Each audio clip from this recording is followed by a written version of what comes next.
All right, Rabosai, good morning. Let us begin. I want to begin by thanking our sponsors, to thank our TALMUD TORAH sponsors for the month of Iyar, to thank Yona Shushie Ehrenfeld for dedicating all the shurim and drushos this month in memory of their grandfather Yosef ben Shmuel Aron, Zichrono Livracha, Benjamin and Elys Wohl of Netanya, for dedicating the shurim this month in memory of Moshe Chaim ben Tzvi Hirsch. To thank our week of learning sponsors, Hillel Loni Goldman, with appreciation and in honor of Dr. and Mrs. Jacob and Goldie Milner and the entire Kehillah. Ari Hayley Lichterman L'iluy, nishmas Haley's mother, Rochel Leah, bas Reuven Meir. We thank our Daf Yomi sponsors for this morning, Michael and Rachel Lebowitz, L'ilui nishmas Rus, bas Harav Avi'ezri Avraham, and Elisheva Engel in commemoration of the yahrzeit of our father, Yehuda ben Rabbi Saul Barachal Zichrono Livracha. We hope that in the merit of our TALMUD TORAH, all of the neshama shall have an aliyah, and the families a nechama. And we'll see with that, let us begin. We have a really beautiful and fascinating daf ahead of us today. Today's daf is Samich 60. We are picking up on Testament base 59b at the 2 dots, 3 lines up from the bottom. Oh, no, actually, I'm sorry. We left off actually a little bit earlier than that. We left off, Amar Rava Mipirkin, right? So 2, 4, 6, 8, 10, 12 lines up from the bottom. So we'll say, so Amar Rava Mipirkin Ravashi, Minaha Moslam Rabbanon. So from where is this concept that the rabbi says? So this is Rava from Pirkei said to Ravashi, where is this concept that we know, Ein Znus Lebehema? So we'll say, we saw pretty interesting Gemara yesterday, right? Some interesting facts, episodes where the Gemara was talking about the idea that although bestiality is a capital offense, right, punishable by death, halacha l'maisa, it's not called znus. Now, what does that mean on a practical level? You say to yourself, well, if it's a capital offense, who cares what it's called? So remember, again, it matters because a zona is not permitted to go ahead and marry a Kohen.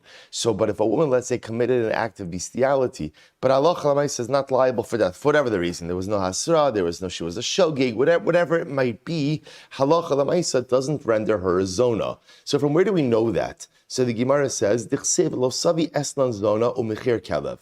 So we'll say, the pasuk says, talking about the halachos of karbanos.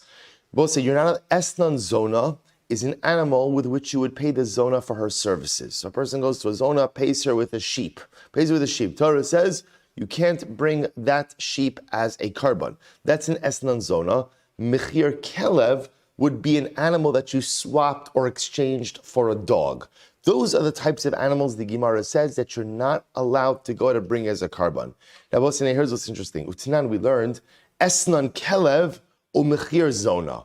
They will say, what about the opposite case? Esnan kelev. Esnan kelev would mean, let's look at Rashi. Rashi says, Esnan kelev, shim amar adam le'ozl zona, heilech talazavi baili leklavi. Let's say a man says to a zona, take this sheep as payment, but what I want you to do is have relations with an animal. That's good timing. Right? So that's ultimately, again, that's what he's telling her over here in this case. So I want you to have relations with an animal, and again, in payment for that, I'm going ahead and giving you this animal as payment. Or Rashi says, Mechir zona, shehechlef zona betala. He exchanges, let's say he has a maidservant who's a zona, he exchanges her ultimately again for a sheep. Interesting enough, Rabbi say, in these cases, the animal would not be prohibited for sacrificial service. So what do you see from here? The Gemara says, Mutar mishum shneimar gam shnehem, shnayim v'lo arba. There's only 2 cases that are prohibited, not 4. Now both say, now interestingly enough, the fact that case of what we call esnan kelev, that where a man pays a zona with a sheep to have relations with an animal, that sheep, she's not having relations with the sheep, I want to be clear. She's having relations with a separate animal. The sheep is payment for her act of bestiality. Interestingly enough, that sheep that she receives as payment for an act of bestiality is permitted to be used as a karban. Interesting. We'll say, what does that show you? That shows you that ultimately, again, an act of bestiality, although it is asr, obviously asr, punishable by death, is not considered in halacha to be an act of znus. Fascinating. Tan Rabbanan. So we'll say that brings to a conclusion that sugya. Tan Rabbanan. We'll say now we have a brisa that the Gemara is going to go ahead and quote here, and this is going to serve as the basis for much of the discussion in the coming daf, or I should say part of Amud Aleph at least. So the Gemara says, Tan Rabbanan, anusas atzmo or mufutas atzmo. But it's a very interesting case. What happens if the Kohen Gadol violates a woman, or the Kohen Gadol goes ahead and seduces a woman? So we'll say, here's the interesting shaila. Kohen Gadol has to marry a basula, has to marry a woman who's a basula. What happens if the woman in question is not a basula, but she's not a basula because of what the Kohen Gadol did to her? Right? Either the Kohen Gadol himself violated her or seduced her. Is he permitted to go ahead and marry this woman? I will say, now just understand, the reason why this is a fascinating question is because what is the penalty if a man violates or seduces a woman? What's the halacha? Torah says he's supposed to marry her. He's supposed to marry her. Right? So the shaila just is, Kohen Gadol did this, so now the biblical obligation to go ahead and marry this woman. But again, is she considered a besula or a ba'ula? So the Gemara says, "Anusas atzmo mufutas atzmo lo yisa." Kohen Gadol should not marry her. Ve'im nasa, but if he did marry her, nasoi, the marriage works. Okay, we'll define what that means. Anusas chaver mufutas chavero. What happens if there's another woman, right? A woman who was violated. We'll say, so let's say again, Reuven is the Kohen Gadol. There's another woman who was violated or seduced by Shimon. Lo Yisa. In that case, Reuven the Kohen Gadol should not marry this woman. Ve'im nasa, if he did marry her, Rabbi Eliezer ben Yaakov Omer Havlad Chalal. Rabbi Eliezer ben Yaakov says the offspring is a Chalal. The Chachamim say ultimately Havlad Kasher. Okay, so we'll say, so let's analyze these cases. Im nasa nasui. Supposed to remember again. Let's take this apart. So first case was Kohen Gadol goes ahead and seduces a woman. We'll use that case. Sahalacha lamaisa. Remember, under normal circumstances, the man who seduces the woman is supposed to marry her. So the Brisa said, if he seduced her and he married her, so ultimately again nasui, the marriage works. The marriage works. Amrav Huna Amarav. So we'll say umotzi beget. Now here's what's interesting. It works. In other words, the marriage is a quote-unquote valid marriage, but he is obligated to divorce her. Now I will say, why is he obligated to divorce her? Because halacha lamaisa, she's not a basula. She's not the basula. She's not the basula because of what the Kohen Gadol himself did to her. The truth is, I will say, to a certain degree, that's not what we look at. What we look at is at the time of marriage, is this woman a basula or not? If she is, then ultimately she can marry a Kohen Gadol. If she's not, then halacha l'maisa, they can't get married, or they can't remain married, I should say. Sidra will say, here's what's very interesting. Kohen Gadol violates or seduces a woman, then marries her. Does the marriage work? Yes, I will say, now that has nothing to do with seduction or violation. What that has to do with, we paskin Kiddushay Tovsin B'chayvei Lavin, right? That ultimately, again, Kiddushin works when, even if the marriage is prohibited by a lav. Not only that, but by Besula, the obligation of a Kohen Gadol to marry a Besula is not even a lav. What is it? It's an asay. V'hu isha b'vsuleha yikach. So therefore the Gemara says, the marriage works, but comes along Rav and says, yeah, but you have to divorce her. You have to divorce her. But that which we learned, that Lamaisa, if he married her, they're married. Because Lashon of the Brisa was, Lo Yisa, if a Kohen Gadol violated or seduced a woman, he shouldn't marry her. Ve'im nasa nasui. But if you married her, you're married. And I both say, that Lashon of im nasa nasui sounds like what? You shouldn't marry her. But if you married her, then what? Right? What does it mean that you're married? Presumably that means what? That you stay married. And yet Rav is coming along and introducing, you have to give her a yet. Top of Samich, Lomar. Oh, this is very interesting. I will say what it comes to teach you is as follows. You would not pay the penalty in the case of seduction. Now, what does this mean? Take a look at Rashi. Top Rashi, Samech Amud Aleph. Shemefutahi ahanu le'nisuin le'mifterei miknasa. Sha'amefate ein mishalim knas ela kishein konsa. See, Rabbi say, here's the interesting idea over here is as follows. Halacha l'maisa, when a man goes ahead and seduces a woman, if he does not marry her, there is a penalty payment that he has to pay. There's a knas that he has to pay. So the Gemara says, when the Brisa says over here that if a Kohen Gadol seduces a woman, im nasa nasui, that if he married her, he's married, it means the marriage works to exempt him from the kinas payment. But can he remain married to her? Can he remain married to her? And the answer to that is no. That's why Rav comes along and says you have to give her a get, because Lamaisa, this woman was not a besula at the time of the marriage, and therefore halacha Lamaisa, the Kohen Gadol cannot remain married to her. Incredible. So also Rav Gavia Mebeksil Amar L'Shmaita Kamed Rav Ashi. So Rav Gavia from Beksil said over this ruling in front of Rav Ashi. So the Gemara says Amar Lai Vaha Rav of Rabbi Yochanan Da'amri Tarvaihu Bogeres Umukas Eitz Lo Yisa. Yet we learned as follows. Rav and Rabbi Yochanan both said a Bogeres, which is again a girl over the age of 12 years old and 6 months.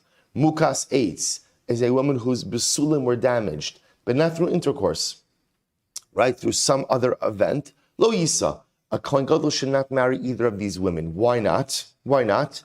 Because halacha lamaisa, we saw this yesterday's daf, because their besula status is not complete. Ve'im nasa nasui, but halacha lamaisa, if he married them, ultimately the marriage is fine. So I will say, now again, in that case, no one's calling for a get. Right? In that case, we say, although ideally we don't want a Kohen Gadol marrying a Mukas Eitz or a Bogeres, if he did marry one of these women, the marriage is 100% valid and it works and it's sustainable. You don't have to give her a get. So we'll say, so why is that any different than this case over here? Alma, Sofa Lios Bogeres Taktav, Sofa Lios Mukas Eitz Taktav, Hachanami, Sofa Lios Beula Taktav. So I will say, the reason we allow those cases is because halacha lamaisa, right, the status that she has now is the same status that she's going to achieve, so to speak, under marriage. In other words, if she's a Bogeres, so ultimately, again, even had he married her as a Nara, she's going to become Bogeres. If she's a Mukas Eitz, anyway, as a result of relations, the Besulim are going to become ruptured. So why don't we say the same thing over here? Kohen Gadol seduced the woman, so now ultimately she's a Be'ula. She would have become a Be'ula anyway had they been married. And again, she was a Be'ula because of the Kohen Gadol, to which the Gemara says Kasha. That is a valid point. I will say, how do we paskin in this case? It's actually very interesting. The Rambam paskin like Rav. So we'll say, halacha l'maisa, if a Kohen Gadol seduces or goes ahead and violates a woman, so if he ideally he's not marrying her. He should not marry her. If he does marry her, the marriage works. However, again, he would be obligated to give her a get. And the logic behind that, again, is because she is not a besula at the time of the marriage. And I will say the chiddush of that is that even though she's not a besula, because of what the Kohen Gadol did to her, l'maisa, again, it's almost as if we divorce her status versus the way she achieved that status, or the way that status occurred. That's the halacha l'maisa. Okay, interesting case. But let's go back to anusas chavero umafutas chavero lo yisa v'im nasa. So it says, remember again, second case of the brisa was, what happens if, we'll call the same woman, Rochel was violated or seduced by Shimon, unrelated to Reuven Kohen Gadol. Right? So remember again, so the brisa said, in terms of Reuven the Kohen Gadol marrying a woman seduced or violated by his friend, right, by Shimon, lo yisa, he should not marry her. Now I will say, in this case, it's clear he cannot marry her, right? This is not a chiddush, right? Why can't he marry this woman? Why can't he marry this woman? She's not a besula. Now I will say, remember again, the only reason why the first stage was a bit more novel was because the reason she's not a besula is because of what the Kohen Gadol did to her, right? It was the Kohen Gadol. This case is pashut, right? This case is pashut. Here, Rachel was violated or seduced by Shimon. So by the time the shidduch is read to Reuven the Kohen Gadol, wonderful lady, the problem just is a biblical criteria that a Kohen Gadol has to marry a besula. This woman is not a besula. So here, the question is not whether or not he can marry her. What's the question? If he does marry her, and they have children, what's the impact of her status? Or I should say, right, what's the impact of her status on children? Or what impact does her status of a ba'ula have upon the kids? That's the fundamental shaila. So both say, so this is a machlokes. Rabbi Eliezer ben Yaakov have lad chalal. Rabbi Eliezer ben Yaakov says the offspring is a chalal. Rabbi Eliezer ben Yaakov says, remember again, when does chalalus occur? Chalalos occur pretty much any time that what?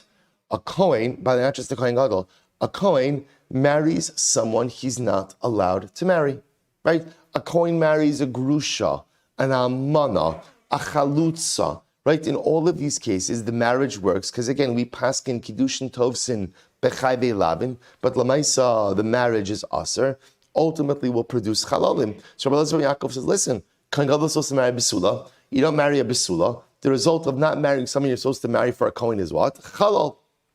The Chum say no, Havlad Kasher. The Chum say no, the offspring is totally fine. So we'll say, let's analyze.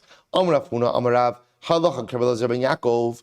Rav Huna said the name of Rav, the Halacha ben Yaakov. Namely, that if a Kohen Gadol marries a woman who is not a Basula because she was violated or seduced by another man, ultimately, again, the halacha is the offspring is a chala. And I will say, I want to point out, what's really important over here is not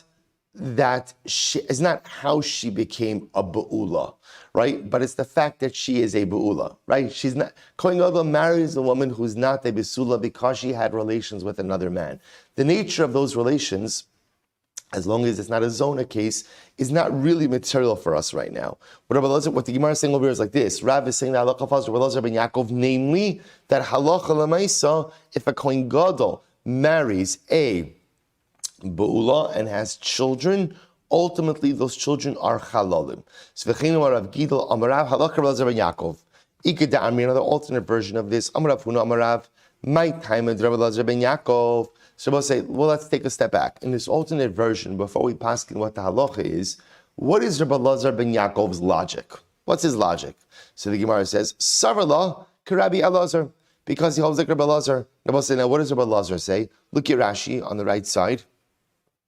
Right across the Gemara, about maybe like 6-7 lines up. So like Rabbi Elazar, Da'amar lekaman panoi haba ala pnuya shelo l'shem ishus asa zona v'kaima aleh balav u'mechai bilav v'dikun haviv lechal. Wow. We'll say, listen to this. Remember again, we'll say 2 days ago, we spoke about again, or maybe 3 days ago now, how does a woman become a zona? And we'll say, we're going to see, this is actually tomorrow's daf, we're going to see that there is a fundamental machlokes about how a woman becomes a zona. Now, interestingly enough, Rabbi Elazar holds any case of two people who have relations not for the sake of affecting marriage, that act of relations renders a woman a zona. And I will say, that's a new shida, because up until now, what we have seen is, like, remember, I spoiled it a little bit because I gave you the Rambam, right? The Rambam paskins that the definition of a zona is a woman who has relations with a man with whom she cannot affect kiddushin. She cannot affect kiddushin. Rabbi Elazar holds that's not the case. So I'll say, so I'll just illustrate this. According to Rabbi Elazar, single Jewish man, single Jewish woman engage in a consensual act of relations. So according to Rabbi Elazar, she's now a zona. Which means that she cannot marry a Kohen. So therefore, I will say, listen to this. So the Gemara is suggesting over here that Rabbi Elazar ben Yaakov in the Braisa holds like Rabbi Elazar. And therefore, again, when Reuven the Kohen Gadol marries a woman who has been seduced by Shimon, another Yisrael, she's a zona. Because she's a zona, therefore, when the Kohen Gadol goes ahead and marries her, therefore what? Halacha l'maisa, the offspring are chalalim. Incredible. Umisavala kavase. Does Rabbi Eliezer ben Yaakov hold like Rabbi Elazar? V'ha'kaim alon mishnas Rabbi Eliezer ben Yaakov kavenaki. Yet Rabbi we said elsewhere that Rabbi Eliezer ben Yaakov has, we'll say his teachings are kav v'naki, which means they're few in number but pure. In other words, Rabbi Eliezer ben Yaakov doesn't often comment, but whenever he does, the halacha follows him. V'ilu baha amrav amram avarav ein halacha Rabbi Elazar. Yet I will say, in this case over here, they said the halacha does not follow Rabbi Elazar, to which the Gemara says kasha. Okay, that's a good question. Rav Ashi Amar, so we'll say, so what's the machlokes? So then we're back to this drawing board. So we're trying to figure out, again, very specific case. Kohen Gadol marries Rochel. Rochel has been seduced or violated by Shimon, another regular guy, right? So we'll say now Kohen Gadol marries her. Mutar aser. aser, right? Unequivocally aser, right? She's not a basula. He's not allowed to marry her. Now they have children. What's the status of the children? So Rabbi says we have a machlokes. Rabbi Lazar ben Yaakov says ultimately the offspring is a halal. Chachamim say the offspring is kosher. We're trying to figure out what's the nature of the machlokes. So let's listen to this. So Rav Ashi Amar b'yishchal mechavi aseka miflagi. Wow. What's the machlokes? Rabbi say, remember this because that's what I mentioned before, which is the obligation to marry a besula. For a kohen gadol to marry a besula is an asay, a positive commandment. V'hu isha b'vsula ha'yikach. He has to marry a besula. That is an asay. So Rabbi say that's very different than, let's say, the other marital prohibitions of a kohen or kohen gadol, which are generally a lav, which are a prohibition. This is an asay, a positive commandment. So we'll say, what's the machlokes? Does violation of a positive commandment create chalalim? That's the shaila. Does violation of a positive commandment create chalalim? Rabbi Lazar ben Yaakov Savar yesh chalalim echai v'yaseh. Rabbi Lazar ben Yaakov says yes, halacha l'maisa. You create the halal if you go ahead and marry a woman where even though you're only violating an asay. The Rabbanan Sarvi, the Rabbanan on the other hand hold ein halal mechai ve'asay. The Rabbanan hold that halacha l'maisa. No, there is no halalos that is created from chai ve'asay, only from prohibitions, only from a lav. My term, Rabbi Lazar ben Yaakov. We'll say, what's Rabbi Lazar ben Yaakov's logic? Here we go. D'chsiv amana ugrusha v'chalala zona es eila lo yikach. Ki im besula. So also now watch this. The pasuk says, Amana, widow, grusha, divorcee, chalala, right, which is the product of a forbidden union between a kohen and another woman. Zona, and both say, of course, the definition of zona is subject to dispute. Okay, es eile lo yikach. These women, the kohen should not marry. Kohen gadol should not marry. Ki im besula. Now both say the pasuk is worded very interestingly, right? As eile lo yikach, don't marry these women. Who should you marry? Ki im besula. Should marry ultimately again a besula. Uksiv, and the pasuk says, lo yichalal zaro ba'amov. Pasuk says, don't marry these women, right? Because if you do, then what? Ki lo yichalal. In other words, don't marry them. In this way, you will not make your offspring chalalim. The Rebbe said, now watch this. Akulhu. Wow.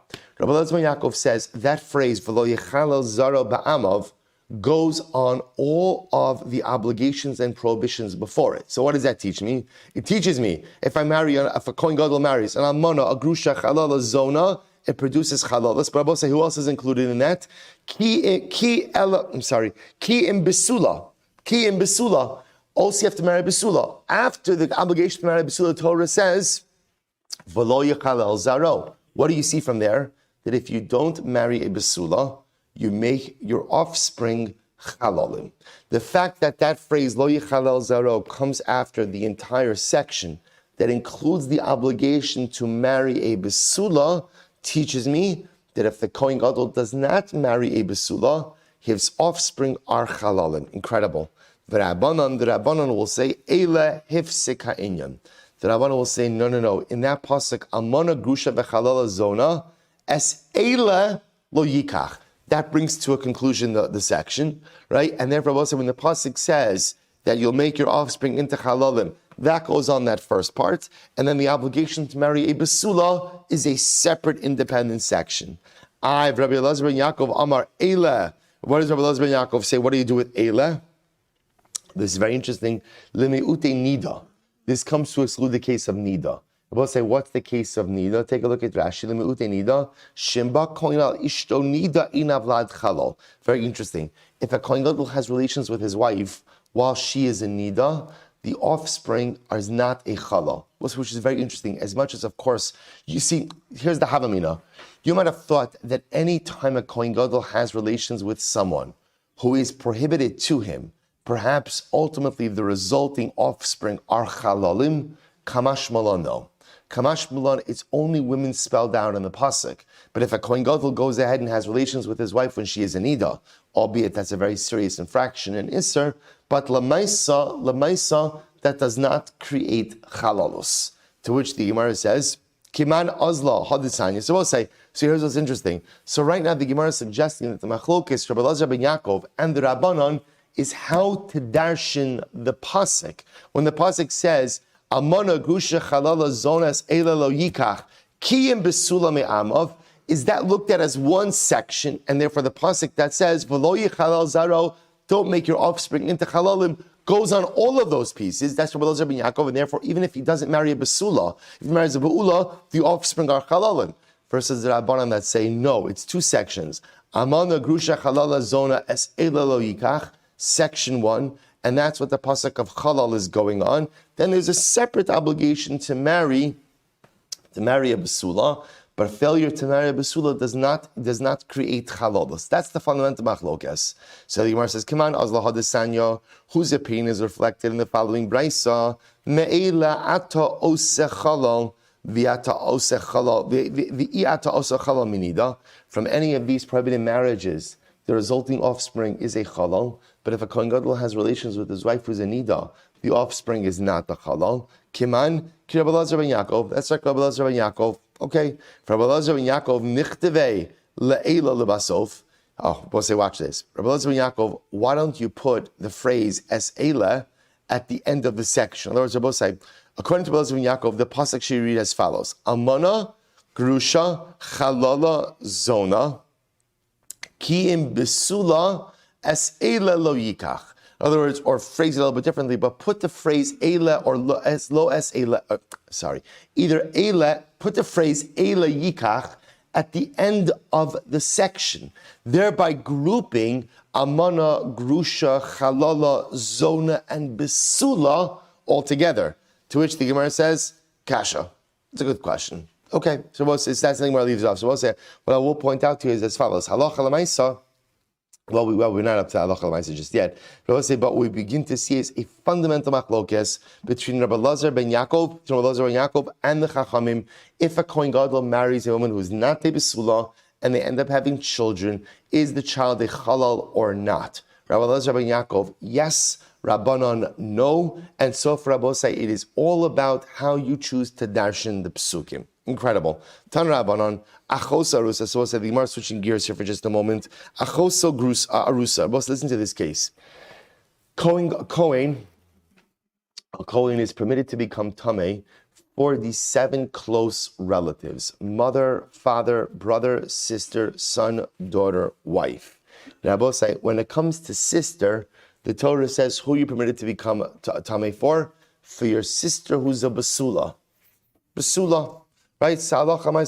Meaning an unmarried sister. An unmarried sister, that's the idea. Once a sister is married, Kohen does not have the license to become Tameh for her. So it says the Gemara, what about Achoso Arusa? What happens if Halacha L'maisa, Kohen has a sister, the sister is betrothed, right? She's an Erusin. So Rabbi says, here's what's interesting. Look at Rashi just a moment. Achos Arusa shall Kohen hedyot aval nesua pshita van dein metamed chsiv ula achoso habesula. So we'll say, interesting shaila. The Torah, when it talks about the license for a Kohen to become tamei to his sister, uses the lashon of achoso habesula. His sister is a besula. So I know if I'm a Kohen, once my sister is married, so I can't become tamei for her anymore. But let's say there was just Erusin. There was just Erusin. There was Erusin. Right, there was Erusin. So is their license to now become Tameh, still become Tameh for a sister who's an Erusin? Rabbi Meir, Rabbi Huda, Omrim Metamela. Rabbi Meir, Rabbi Huda say yes, since she's still a Basula. Well, we'll see why. But Lamais, you're still permitted to become Tameh for. Rabbi Yosef, Rabbi Shimon, Omrim Metamela. Rabbi Yosef, Rabbi Shimon say Halach Lamais. No, once there's Erusin, you can no longer become Tameh for. So let's analyze. Anusa Mafuta Devra Kol Metamela, Umukas Eitz in Metamela. So let's listen to this. If the sister is anusa mafuda, or let's say she was violated or she was seduced, so therefore again she's clearly not a basula, everyone agrees that the kohen can no longer become tamei to her because she's not a basula. Mukas eitz in metamil de Rabbi Shimon. And we'll say if she's a mukas eitz, Rabbi Shimon says, oh, so you can't become tamei to her. Why? Rabbi Shimon Omer, because Rabbi Shimon's litmus test was like this. Ru'ila kohen gadol metamila. Rabbi Shimon says, how do you know, Kohen, how do you know if you could become tamei for your sister? It's very simple. If she would be permitted to marry a Kohen Gadol, you could become tummy for her. If she would not be permitted to marry a Kohen Gadol, you can't become tummy to her. In other words, we'll say, if she satisfies the criteria of Besula for Kohen Gadol, then she satisfies the criteria of Besula for becoming tummy. And if not, not. To which the Gemara says, right? I'm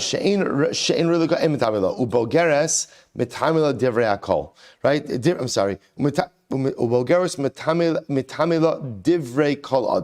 So we'll say ultimately again, and when it comes to Bogeres, ultimately again, everyone agrees that halacha l'maisa, you could still become tummy for her. Okay, so let's analyze. My time to Rabbi Yehuda. So we'll say, Rabbi Meir and Rabbi Yehuda say that halacha l'maisa, sister of a Kohen, once she becomes an arusa, you could still become tummy for her. What's their logic? The Shachi, they darshan as follows. Ula acho so ha besula. The pasuk says, and for his sister who is a besula, prat la'anusa mafuta, that comes to exclude a sister who was violated or was seduced because she's no longer a besula. You might have thought that it would also include a sister who's a mukaseitz. Talmud lomar asher lo haisa liish. We'll say the pasuk says she has never been with a man. Mishav yasa al yideish. It means a woman who is not a basula because of intercourse. Yatsa zu she'ina hav yasa al yideish.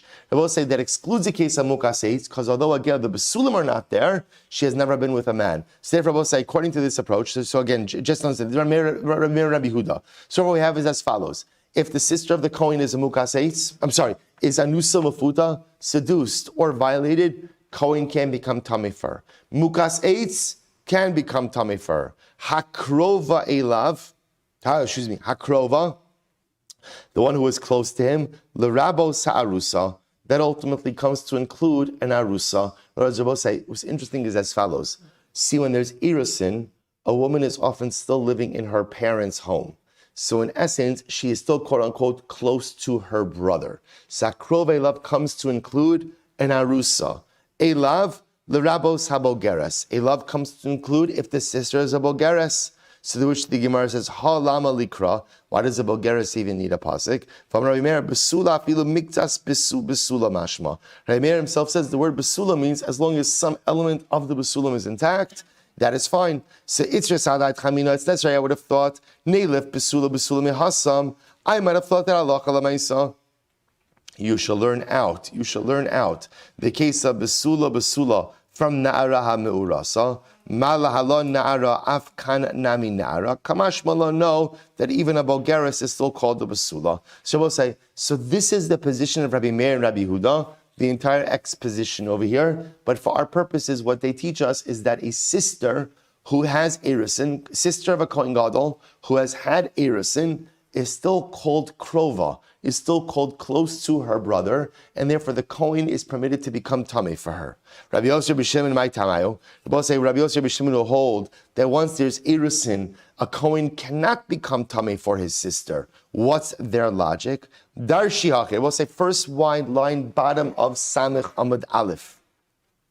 They darshan as follows: Ula achosa habasula. The pasuk says, for sisters of basula, pratla anusa umafuta mukas eitz. Wow. So I say, listen to this. So they darshan that basula excludes all of these cases. Anusa, mafuta, violated, seduced, mukas eitz, right? So the basula not there, but not through intercourse. Asher lo haisa leish, pratla arusa. Who has not been to a man, who has not been with a man, that comes to exclude an arusa.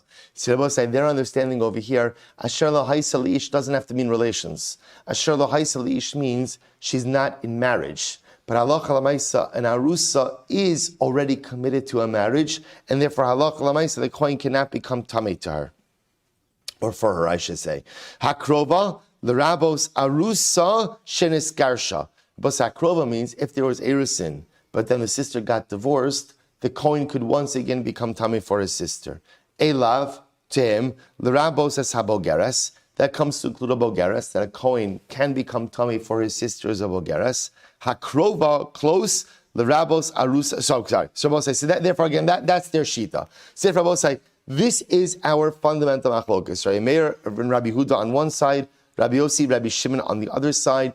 A Kohen has a sister who has had erusin, can he still become tamei? I both say, just to be clear, what does everyone agree with? Everyone agrees on, or say on, that halacha l'maisa, once there's nisuin, Kohen cannot become tamei to his sister, for his sister. Why not? Because the Torah gives the license for tumah for one sister as achoso habesula. Once there's nisuin, she's no longer achosa habesula. The shaila is in erusin, can he become tamei for her? Both say, Rabbi Yehuda is saying yes, Rabbi Yosef Rabbi Shimon is saying no, and now we've seen the drashas. Last line, Samech Amud Aleph. The Brisa said, Akrova, l'rabos arusa shenis garsha. The pasuk says, Krova comes to include my sister, if I'm a Kohen, my sister who's a grusha, Amud Beis, Vaha Amar Rabbi Shimon Ru'uya LaKohen Gadol Metamila Shein Ru'uya LaKohen Gadol Ein Metamila. Rabbi Shimon said that halacha l'maisa, the way to gauge besula is like this: if a woman is fit for a Kohen Gadol, then ultimately again that's the type of sister that you could become tamei for. But l'maisa, if she's not fit for a Kohen Gadol, then halacha l'maisa you can't become tamei for her. Now, Abba, here's what's interesting: a grusha. Even if she is divorced from Erusin, is she permitted to marry a Kohen Gadol? Or is she permitted to marry a Kohen? And the answer is no. Why not? She's a Grusha. In other words, so again, based on what Rabbi Shimon said before, Sahalocha Lamaisa, again, the simple litmus test is, if you're a Kohen, how do you know if you can go to your sister's Levaya? It's very simple. If your sister would have been fit to marry a Kohen Gadol, you can go. If she's not fit, you can't go. That's the Besula litmus test. And if she's divorced from Erusin, you can't. She's not fit to marry a Kohen Gadol. So what's going on over here? Shani Hasam de Rabbi Rachmana Krova. It's different. We'll say what's different because the pasuk has an extra word, Krova. So it's like Krova means that she is close to her brother. That I will say. So the way the Gemara is interpreting close to her brother will say is not actually like, are they close? Right? Do they get along? Krova is interpreted as she's not married. She's not married. Chazal will say when she's married, she's close to her husband. When she's not married, halacha l'maisa, ultimately she's quote unquote close to her family, close to her brother. Ihachi mukas eitz nami. If that's the case, why not include mukas eitz as well? To which the Gemara says, Rabbi Krova achas v'lo shtayim. No, because the pasuk only comes to include one case and not two. Umaros. So I say, how do you know that it comes to include the case, ultimately again, of a sister who's divorced from Erusin and not mukas eitz? To which the Gemara is very simple. Ha is avid b'maisa, ha lo is avid b'maisa. Rabbi says a fundamental difference. Mukas eitz, there's been a physiological change, right? Ultimately, again, divorce from Erusin, there has not been a physiological change. Okay, Rabbi Yossi will say, Rabbi Yossi, midishafki lebar zugei michlad de b'mukas eitz kremer svirale. So we'll say Rabbi Yossi. Originally, Rabbi Yossi was paired with Rabbi Shimon. The fact that now Rabbi Yossi is going out on his own, not like Rabbi Shimon, halacha l'maisa. How do we know? So, indicates to us that he holds like Rabbi Meir in the case of mukas eitz. So where do we know that from? Mi lo haisa li'ish. He learns out from the phrase mi lo haisa li'ish. I v'haya fixe, but we're already using that phrase for a different drasha. To which the Gemara says chad mi lo haisa, v'chad mi li'ish. One Rabbi will say one drasha is learned out from lo haisa, and one is learned out from ish or li'ish. A love the Rabos habogeres. We passed before that the word a love comes to teach me bogeres, that halacha l'maisa, the Kohen could attend the levaya of his sister's bogeres. V'amar Reb Shimon, besula shtema mashma. But Reb Shimon said besula teaches me a complete besula. But as we saw in yesterday's daf, what happens with the bogeres is that as a woman matures, so ultimately the besulim thin out, to which the Gemara says, besula shlema mashma, taima didei nami hasam mehacha didaresh hachi. He dashens as follows: Mide elav the rabos habogeres. Since elav comes to include the case of bogeres, that halacha l'maisa Kohen could attend the levaya of his sisters of bogeres. So mechlal de besula shlema mashma. We infer from that besula means a complete besula, i.e., to exclude the case of bogeres. So both say that brings to a conclusion that particular sugya. Both say, interestingly enough, the Rambam paskins like Rabbi Yossi and Rabbi Shimon. namely that halacha l'maisa, the Kohen is permitted to attend the levaya of his single sister, right? His single sister, even if, right, if she's a bogeres, not a problem. Even divorced from Erusin, not a problem. But if she is married in Erusin, then halacha l'maisa, the Kohen is not permitted to attend her. This is the Rambam Paskins. Kohen is not permitted to attend her levaya. Ultimately, again, because she is considered attached, she's married. She's married, and she does not satisfy the criteria of la'achoso habesula hakrov. So the Rambam Paskins like Rabbi Yossi and Rabbi Shimon. Very interesting halacha. Good. There's more to talk about than that, but l'maisa we'll go weiter a little bit. So we'll say, let's go. Tanya. Rabbi say this is a fascinating sugya. Rabbi Shimon Yochai says all these are fascinating sugyas. Giores. Wow. Well, let's say a girl converts at the age of less than 3 years old in one day. She is permitted to marry a Kohen. She's permitted to marry a Kohen. Now we're going to see. Okay, let's look. Fine. Let's go back a little bit. So a girl, so remember again, what we've established is, in general, a Kohen is not permitted to marry Giores, right? We've established that. There's an interesting question as to why. Why can't a Kohen marry a convert? So there are two possibilities. Possibility one is, as we said before, that a Kohen has to marry Kal Hashem, right? And ultimately, again, Kal Gerim are just not called Kal Hashem, right? They're called Kal Gerim. They're Jewish, just a different pool. Other possibility is, a giores is presupposed to be a zona. Meaning what, Rabbi saying? That we assume that a woman, if she wasn't Jewish, had relations, right? And therefore, again, halacha l'maisa, because that, Rabbi, we saw before, that at any time a woman has relations with someone with whom she cannot affect kiddushin, halacha l'maisa, that puts her into the category of a zona. And therefore, again, a Kohen cannot marry a giores because there is a presupposed status of zona. Okay, we'll see how these two things play out. Rabbi Shimon Yochai therefore says, if a girl converts below the age of 3 years old in one day, I will say we saw 3 days ago. What's unique about 3 years old in one day? That is the age in which the bia is a recognizable bia. Below the age of 3 years old in one day, it's not bia. So therefore, Rabbi Shimon Yochai says like this: if a girl converts before the age where bia is possible, therefore, again, she is permitted to go ahead and marry a Kohen. So we'll say the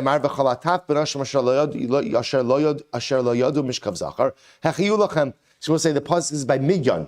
By Midyan, the Jews are obligated to go to war with Midyan and wipe out everyone. But yet the pasuk says all of the taf benashim, the young girls who asher lo yadu mishkav zachar, who have not been with a man, hechayu lachem, you could take for you. Now, we'll say what that sounds like is you could even marry. For Hare Pinchas imahem. Now, we'll say Pinchas was with them, and Pinchas was a Kohen. So yet Pinchas is included in this. So you see from here that Allah Chalamai says that ultimately, again, below the age of 3 years old in one day, how you see 3 years old in one day, we'll get to in just a moment, is permitted to marry a Kohen. To which Rabbanan say, no, it's not for marriage purposes. Chashbar Baruch Hu was saying that Allah Chalamai they're permitted to go ahead and take the young girls or young women as servants. If that's the case, why is it only below the age of 3 years old in one day? Kid Rafuna Ramiksiv. Kol ishi yodas ish lemishkav zachar harogu. We'll say the pasuk. Remember again why the Jews going out to war against Midyan. We'll say remember again this was in the aftermath of the failed attempt of Bilam to go ahead and curse the Jewish people. Bilam says to Balak, "I can't curse them, but here's what you do." The Jews are susceptible to immorality. So we'll say, remember again, the Midianite women lured the Jewish men into an entire entanglement of immorality. So we'll say, this sparked the war against Midian, and therefore HaKadosh Baruch Hu said, wipe out everyone. Kol ishi yodas ish lemishkav zachar harogu. Any woman who has been, it sounds like any woman who's been with a man, kill. Ha'ina yodas kaimu. If she has not been with a man, ultimately you keep her alive. Michlal dataf, so what that sounds like is only by women, but by children, bein yadu, bein lo yadu, kaimu. The children, either way, are permitted to be sustained. Ksiv, v'chalataf, b'nashim asher lo yadu, mishkav zachar hachayu lachem. Yet the pasuk says, any young girls who had not been with a man, you're permitted to keep alive. Hayadi harugu. It sounds like if they were with a man, you'd have to kill them, to wipe them out. To which the Gemara says, Havi Omer, Torah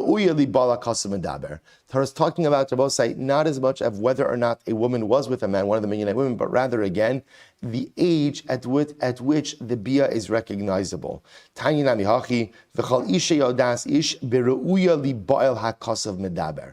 pasuk says, Chash Baruch Hu says to Moshe Rabbeinu, tell the Jewish soldiers that wipe out the nation, wipe out the people of Midian, and any woman Yodas Ish who knew a man. That's not referring to actual relations. Rather, Beru'uya li Ba'el hakasov medaber, the age in which bia becomes possible. At least from the perspective of the Gemara, bia becomes possible at the age of 3 years old in one day.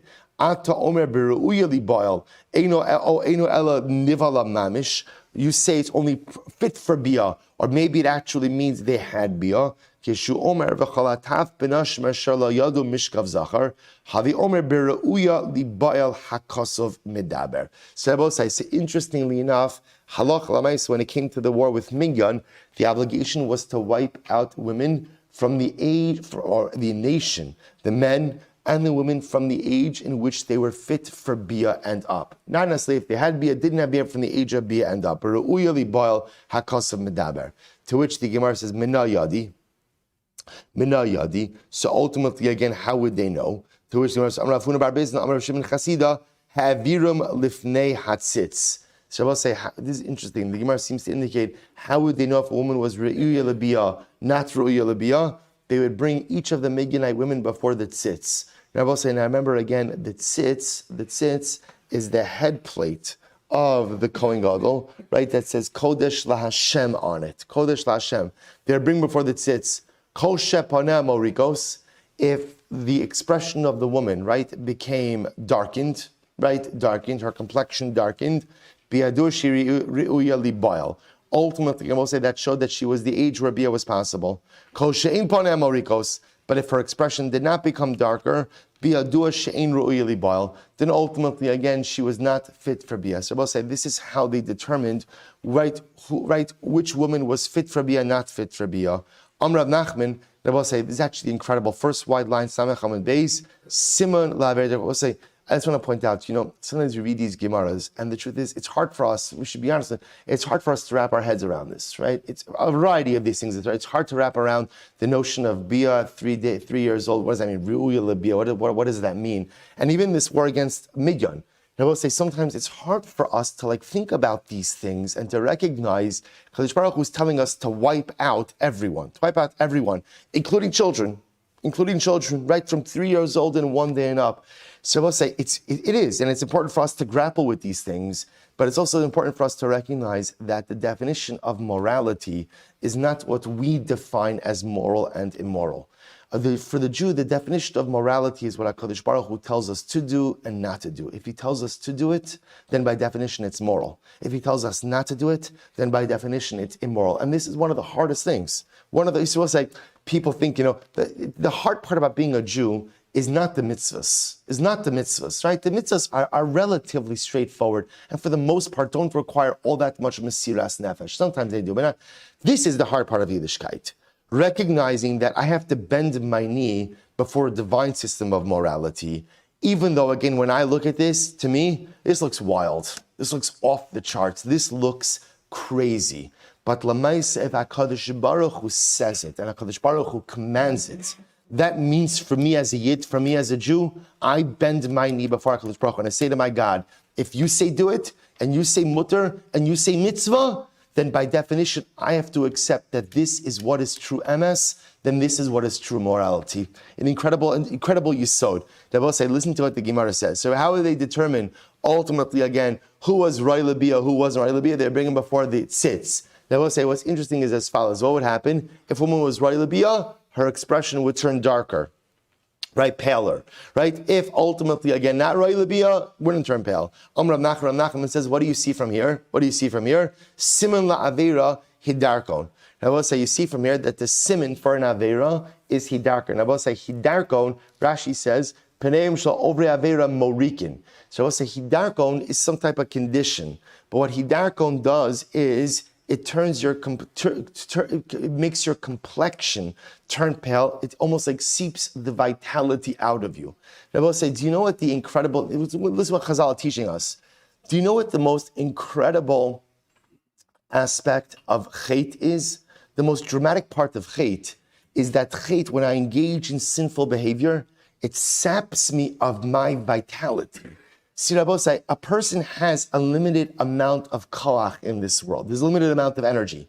And Lemaisa, when I choose to use that energy for chait, I go ahead and it saps me of my vitality. That vitality that could have been used to accomplish something great, that could have been used to accomplish something dramatic, is now used in a negative fashion. As the Gemara says, Simon la'averi darkon. What happens when you sin?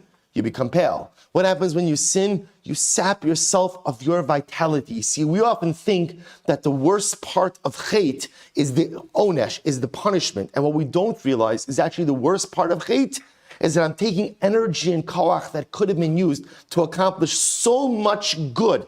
And instead I'm misappropriating it and misusing it to accomplish absolutely nothing. We'll have to stop over here. The first white line. Shkoyach.